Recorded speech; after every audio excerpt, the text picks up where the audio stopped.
Sarah Mitchell never expected her Tuesday evening jog through downtown San Diego to change her life forever. As a physical therapist at the naval base, she was used to routine: wake up at 5:30 a.m., work with injured servicemen and women, grab dinner, then a peaceful run along the harbor before bed. It was a simple life, but it was hers. The sun was setting over the Pacific when Sarah noticed the black SUV following her. At first, she thought it was just coincidence.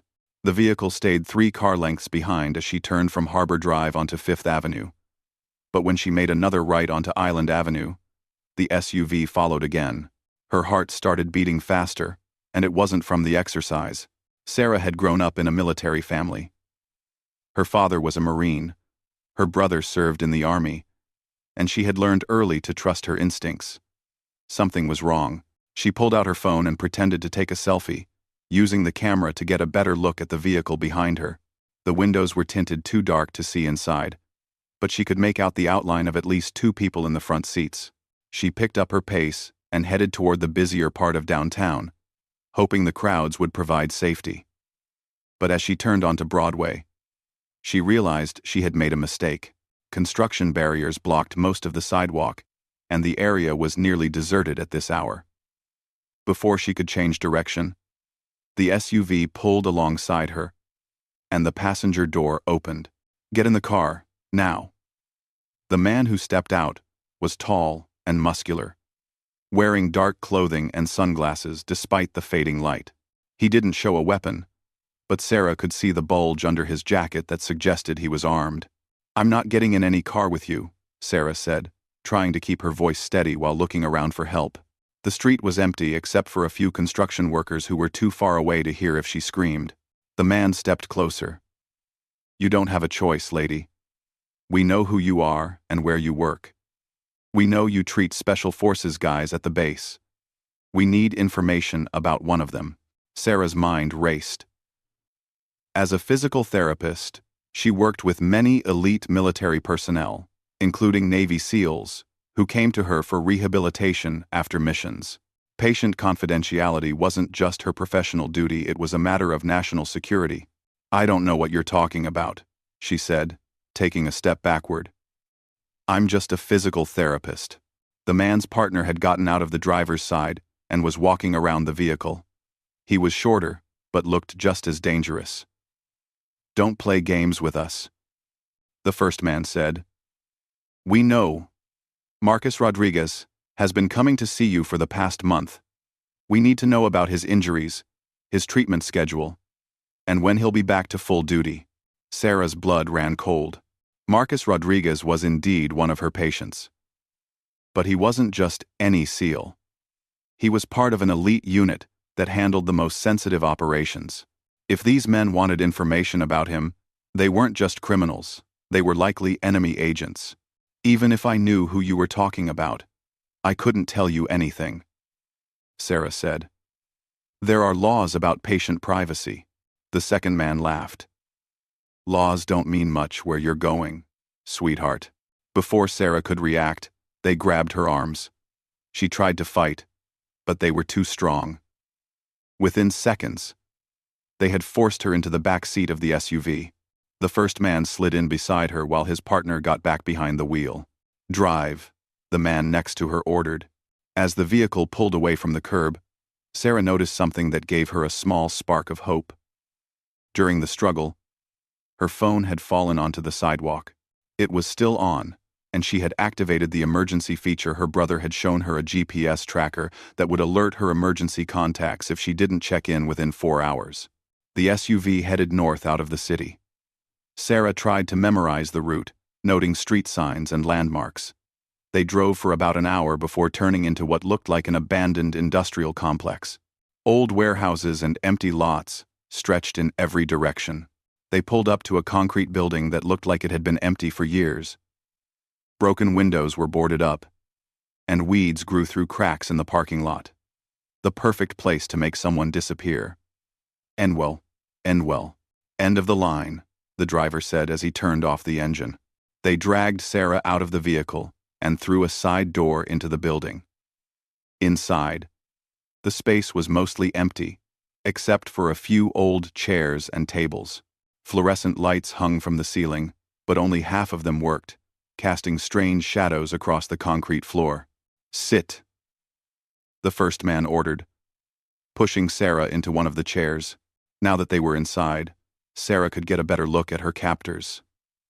The taller man appeared to be in his 40s, with graying hair and scars on his hands that suggested a violent past. The shorter one was younger, maybe early 30s, with the kind of intense stare that made her skin crawl. "Let's try this again," the tall man said. "We need information about Marcus Rodriguez, his medical records, his treatment schedule, and most importantly, when he'll be cleared for active duty again." "Why do you want to know about him?" Sarah asked, stalling for time. "That's not your concern. Your concern is whether you leave here alive or not." The shorter man pulled out a pistol and checked the magazine. "Maybe she needs some motivation." End quote. Sarah's throat went dry, but she forced herself to stay calm. "Look, even if I wanted to help you, I don't have access to that information here. All medical records are kept on secure servers at the base. I couldn't get them even if I tried." "You're lying," the tall man said. "We know you therapists keep notes on your patients. Treatment plans, progress reports, all that stuff." It was true that Sarah kept detailed notes on all her patients, including Marcus. But those notes were encrypted on her laptop back at her apartment, protected by multiple security protocols that the Navy required for all personnel handling classified information. "Even if I had those files, they're password protected and encrypted," Sarah said. "You'd need military-grade decryption software to read them." The men looked at each other. They had clearly expected this to be simpler. "Then you're going to get us access to the base records," the tall man said. "Tomorrow morning, you're going back to work like nothing happened. But instead of treating patients, you're going to download everything you can find about Rodriguez and his unit." "That's impossible," Sarah protested. "The medical database has multiple security checkpoints. Any unusual activity gets flagged immediately. Even if I tried to access files I'm not supposed to have, security would know within minutes." The shorter man stepped forward and pressed the barrel of his gun against Sarah's temple. The metal was cold against her skin, and she could smell gun oil and cigarettes on his breath. "Then you better figure out a way to make it possible," he said quietly. "Because if you don't get us what we want, you won't live to see another sunset." Sarah's mind worked frantically as the gun pressed against her head. She needed to buy time and find a way to contact help. The emergency tracker on her phone would alert her contacts in a few hours, but she might not live that long if she didn't think of something soon. "Okay," she said slowly. "I understand what you want. But if you kill me, you'll never get the information. And if I try to access files I'm not authorized to see, security will lock down the entire system." The tall man gestured for his partner to lower the weapon. "What are you suggesting?" "There's another way," Sarah said, hoping she sounded convincing. "Marcus Rodriguez isn't just my patient. He's also seeing Dr. Jennifer Walsh, the head psychiatrist. She has access to a lot more information than I do, including mission debriefs and psychological evaluations." This wasn't entirely true. While Dr. Walsh did work with Special Forces personnel, she wouldn't have the kind of operational details these men seemed to want. But Sarah hoped it would give her time to think of a real plan. "Where can we find this doctor?" the shorter man asked. "She lives in Coronado, about 20 minutes from the base. But she's not going to just hand over classified files. You'd need to make her believe she doesn't have a choice." The two men stepped away to discuss this privately. Sarah used the opportunity to look around the warehouse for possible escape routes. The door they had brought her through seemed to be the only exit, and it was too far away to reach before they could stop her. But she noticed something else, a small security camera in the corner, its red light blinking steadily. When the men came back, the tall one was holding a cell phone. "You're going to call this Dr. Walsh and tell her to meet you somewhere. Tell her it's a medical emergency involving one of your shared patients." "She won't believe that," Sarah said. "Emergency cases go through official channels. If I call her at home with a story like that, she'll know something's wrong." Then make her believe it, the shorter man said, raising his gun again. Sarah took the phone with shaking hands. She had Dr. Walsh's personal number from a medical conference they had attended together, but she had never used it for anything like this. As she dialed, she tried to think of a way to alert the doctor without being obvious about it. Dr. Walsh answered after 3 rings. Jennifer Walsh speaking. Dr. Walsh. This is Sarah Mitchell from the base physical therapy department. I'm sorry to call you at home, but I have an emergency situation involving Marcus Rodriguez. There was a pause. Marcus Rodriguez? I don't recall treating anyone by that name recently. Ringo. Sarah's heart sank. She had been hoping Dr. Walsh would recognize the name, but apparently, Marcus had never been referred to psychiatry. Are you sure you have the right doctor? Dr. Walsh continued. And why are you calling from an unknown number? The tall man was watching Sarah closely, listening to every word. She needed to think fast. I'm calling from a secure phone, Sarah said. Marcus specifically requested that I contact you about his treatment. He's having some complications from his injuries, and he mentioned that he had spoken with you informally about returning to active duty. I'm sorry, but I really don't know who you're talking about, Doctor, Walsh said. And this doesn't sound like proper protocol. If there's a medical emergency, it should go through the base hospital. The tall man grabbed the phone from Sarah's hand. Dr. Walsh, this is Detective Johnson with San Diego Police. We have Sarah Mitchell here at a crime scene, and she needs you to meet us to verify some medical information related to an ongoing investigation. Sarah could hear Dr. Walsh's confused voice through the speaker, but she couldn't make out the words. The man calling himself Detective Johnson was surprisingly convincing, giving fake badge numbers and case details. We need you to meet us at the Starbucks on Orange Avenue in Coronado in 1 hour, he continued. This is time-sensitive, and we can't discuss the details over the phone. After a few more minutes of conversation, he hung up. She'll be there, he said to his partner. What's the plan? The shorter man asked. We grab her too. 2 hostages are better than 1. Especially if this doctor really does have access to better files. Sarah's stomach dropped. She had been trying to save herself, but now she had put another innocent person in danger. Dr. Walsh was a kind woman in her 50s who had dedicated her career to helping veterans deal with trauma. She didn't deserve to be dragged into this nightmare. You said you just needed information about Marcus, Sarah protested. Why do you need to involve her? Because you haven't been very helpful so far, the tall man said. Maybe the good doctor will be more cooperative. They forced Sarah back into the SUV and drove toward Coronado. During the 20-minute ride, she tried to think of ways to warn Dr. Walsh or escape before they reached the meeting point. But the men were careful, keeping her between them and watching her constantly. The Starbucks was in a busy shopping center, which Sarah thought might work in their favor. But when they arrived, she realized the men had chosen the location carefully. It was late enough that most stores were closed, and the coffee shop was nearly empty. Remember, the tall man said as they walked toward the entrance, if you try to signal for help or do anything stupid, people will get hurt. We just want the information. And then everyone goes home safe. Dr. Walsh was already inside, sitting at a corner table and looking worried. She was a small woman with graying hair and wire-rimmed glasses, wearing the kind of professional clothes that made her look like exactly what she was, a respected medical professional who had never been involved in anything more dangerous than a difficult patient. Dr. Walsh, Sarah called out as they approached the table. The men stayed close behind her, and she could feel the tension radiating from them. Sarah, what's going on? Dr. Walsh asked, standing up. That detective who called me was very vague about what kind of help you needed.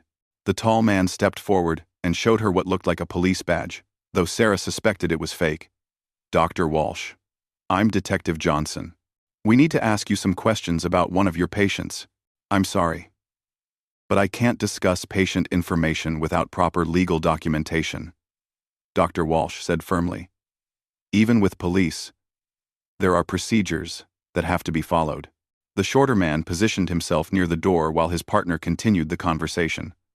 Sarah noticed that the barista behind the counter was busy with her phone and hadn't paid attention to them. "This is a matter of national security," the tall man said.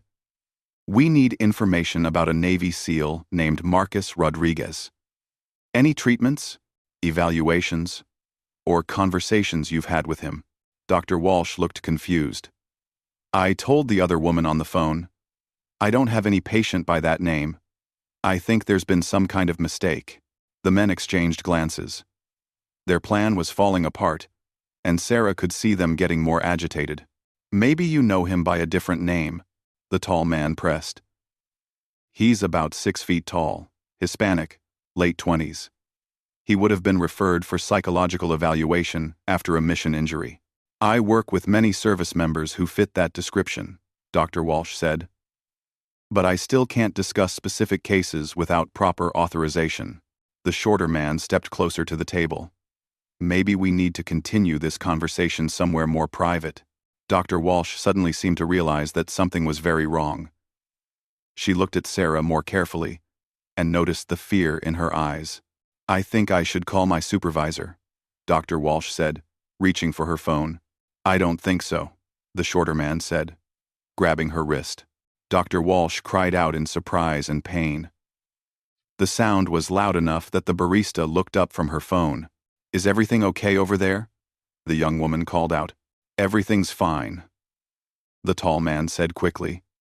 "Just a family disagreement." But Dr. Walsh was smarter than they had expected. "No, it's not fine," she said loudly. "These men are trying to force me to violate patient confidentiality, and I think they may have kidnapped this woman." The barista reached for the phone behind the counter. "I'm calling the police." The shorter man released Dr. Walsh and moved toward the counter, but the barista was already dialing. Within seconds, she was talking to emergency dispatch. "We need to go," the tall man said urgently. "Now." They grabbed Sarah and pushed her toward the door, but Dr. Walsh wasn't going to let them take her. "Help!" she shouted. "They're kidnapping her!" Other customers in the coffee shop looked up in alarm. An older man near the window stood up and moved toward the door as if to block their exit. The shorter man pulled out his gun, causing screams from the other customers. "Everyone get down!" But the commotion had already attracted attention from outside. Sarah could see people in the parking lot looking toward the coffee shop. And someone was recording with their phone. The situation was spiraling out of control, and the men knew it. They dragged Sarah out of the coffee shop, but they could hear sirens in the distance. Police were already on their way. The sirens were getting closer as the two men forced Sarah toward their SUV.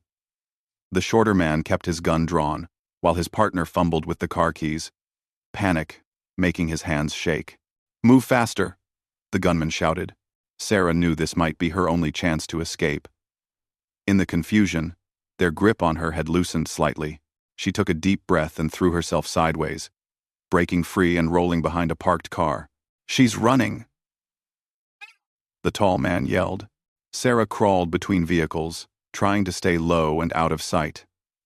She could hear footsteps running in different directions as the men split up to search for her. Behind her, more people were coming out of the coffee shop, and she could see the flashing lights of police cars turning into the parking lot. "Sarah!" Dr. Walsh's voice called out. "Where are you? Stay back!" Sarah shouted in return. "They have guns!" The first police car pulled up near the coffee shop entrance, and two officers got out with their weapons drawn. Sarah saw her chance and ran toward them, waving her arms. "Help me! Those men kidnapped me!" The officers immediately moved to shield her while calling for backup. Within minutes, the parking lot was full of police cars, their lights turning the evening into a chaos of red and blue flashes. But the kidnappers had vanished. "They were in a black SUV," Sarah told the officers breathlessly. "License plate number." She tried to remember the numbers she had glimpsed, but the stress and fear had made everything blur together. Detective Maria Santos arrived within 20 minutes to take charge of the investigation. She was the experienced investigator who specialized in cases involving military personnel, and she immediately understood the serious implications of what Sarah was describing.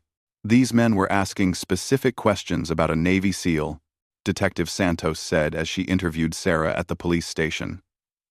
That suggests they weren't random criminals. They knew exactly who they were looking for and why. Sarah nodded. They seemed to know a lot about Marcus Rodriguez, his unit, his injuries, even that he was receiving treatment at the base. But I don't understand how they got that information. We're going to find out, Detective Santos promised. But first, we need to make sure you're safe. These people may try to come after you again. What Sarah didn't know was that her emergency GPS tracker had indeed activated. And one of her emergency contacts was Marcus Rodriguez himself. As a Navy SEAL, Marcus had been trained to respond quickly to distress signals, especially from people who worked with his team. When Marcus received the alert that Sarah was in danger, he immediately contacted his commanding officer and requested permission to assist in the search. The Navy took threats against their medical personnel very seriously, particularly when it involved attempts to extract classified information. While the police were interviewing Sarah at the station, Marcus was already working with military intelligence to trace the kidnappers. The security camera Sarah had noticed in the warehouse had indeed been recording, and military cyber experts were analyzing the footage to identify the men. "We've got a match," Lieutenant Commander James Park told Marcus as they reviewed the analysis. "The taller suspect is Viktor Petrov, a former Russian intelligence operative who's been on our watch list for 2 years. The shorter one is his partner, Alex Chen, a Chinese national with ties to industrial espionage." Marcus felt his jaw clench. These weren't just random criminals, they were foreign agents trying to extract information about his unit's operations. "What do they want with my medical records?" Marcus asked. "Your team was involved in that operation in Eastern Europe last month," Commander Park explained. "If they know the extent of your injuries and when you'll be cleared for duty, they can predict when your unit might be deployed again." It was a sobering realization. The men who had kidnapped Sarah weren't just after medical information. They were trying to gather intelligence that could compromise future military operations and put American lives at risk. "Nonically, what's our next move?" Marcus asked. "We set a trap," Commander Park said, "and we use you as bait." Back at the police station, Detective Santos was explaining the protection plan to Sarah. "We're going to put you in a safe house until we can locate these suspects. The military is also providing additional security." "I want to help catch them," Sarah said firmly. "They can't be allowed to hurt anyone else or get the information they're looking for."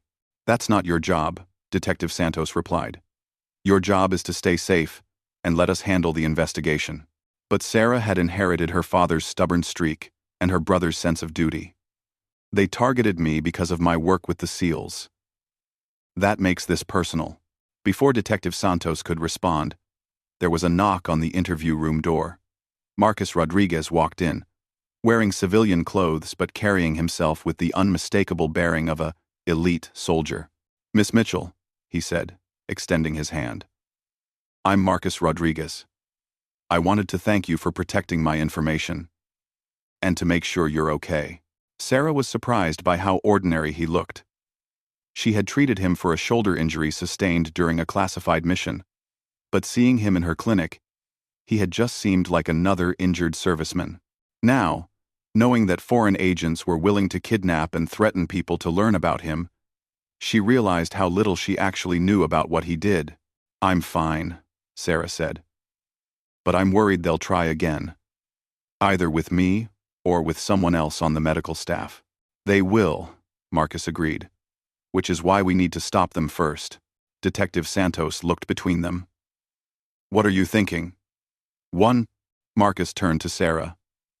"How would you feel about helping us set up a meeting with these men? We've traced their communications, and we know they're still in the area. They're desperate to get the information they came for." "You want to use me as bait," Sarah said. "We want to give them what they think they want," Marcus corrected. "But on our terms, in a location where we control everything." The plan was risky but simple. Sarah would contact the kidnappers through an intermediary and offer to trade the information they wanted for her safety and a substantial amount of money. She would claim to have copied Marcus's complete medical files before security was increased at the base. The meeting would take place at another warehouse, but this one would be surrounded by law enforcement and military personnel. The fake medical files would contain information designed to mislead foreign intelligence services while appearing authentic enough to satisfy the buyers. 2 days later, Sarah sat in an unmarked car outside the designated warehouse, wearing a wire and feeling more nervous than she had ever been in her life. Detective Santos was in the passenger seat, and Marcus was positioned with a sniper team on a nearby rooftop. "They're coming," Detective Santos said, watching the black SUV pull into the parking lot. Sarah took a deep breath and got out of the car, carrying a briefcase that contained the fake files. The same 2 men who had kidnapped her got out of the SUV. But this time, they seemed more cautious. "You came alone like we agreed," the tall man Viktor Petrov said as he approached. "I want this to be over," Sarah replied, trying to keep her voice steady. "I brought everything you asked for. Show us," the shorter man, Alex Chen, demanded. Sarah opened the briefcase and pulled out a thick folder. Complete medical records, treatment notes, and projected recovery timeline. Everything you need to know about Marcus Rodriguez. Victor reached for the folder, but Sarah pulled it back. "Money first." Chen pulled out a briefcase of his own and showed her the cash inside. 50,000. As agreed. "Actually," Sarah said, "I want double that. This information is worth more than we originally discussed." It was part of the plan to keep them talking longer, giving the surrounding teams more time to get into position. "That wasn't the deal," Victor said angrily. "The deal was made under duress," Sarah replied. "You kidnapped me and threatened to kill me. Now, I'm taking all the risks to get you this information. The price has gone up." Chen looked at his partner. They had a brief conversation in what sounded like Russian. Then Victor nodded. "Fine. Double the money. But this better be worth it." As Chen went back to the SUV to get more cash, Sarah noticed movement in the shadows around the warehouse. The law enforcement teams were moving into final positions. "Here's your money," Chen said, returning with a second briefcase. Sarah handed over the folder and took the briefcases. "Pleasure doing business with you." But as Victor opened the folder and began scanning the documents, his expression changed. "These are fake," he said slowly. Sarah's heart stopped. "The medical terminology is wrong. The dates don't match. This is a setup." Chen drew his gun at the same moment that spotlights blazed to life around the warehouse. "FBI, drop your weapons." The parking lot erupted in chaos. Victor and Chen tried to run back to their SUV, but law enforcement officers emerged from cover positions on all sides. Sarah dropped to the ground as instructed and covered her head. Marcus appeared beside her within seconds, having rappelled down from the rooftop. "Stay down," he said, positioning himself between her and the suspects. The gunfight lasted less than a minute. Chen was wounded while trying to reach cover, and Victor surrendered when he realized he was surrounded. Both men were taken into custody, and the long investigation into their spy network began. 3 weeks later, Sarah was back to her normal routine at the naval base. The attempted kidnapping had made national news, and she had received commendations from both the Navy and the FBI for her courage in helping to capture the foreign agents. Marcus stopped by her clinic on his last day of physical therapy. "How's the shoulder?" she asked as she checked his range of motion. "Good as new," he replied. "Thanks to you. I was just doing my job." "No," Marcus said seriously. "You protected classified information under torture, helped set up a counterintelligence operation, and risked your life to protect national security. That's way above and beyond your job description," Sarah smiled.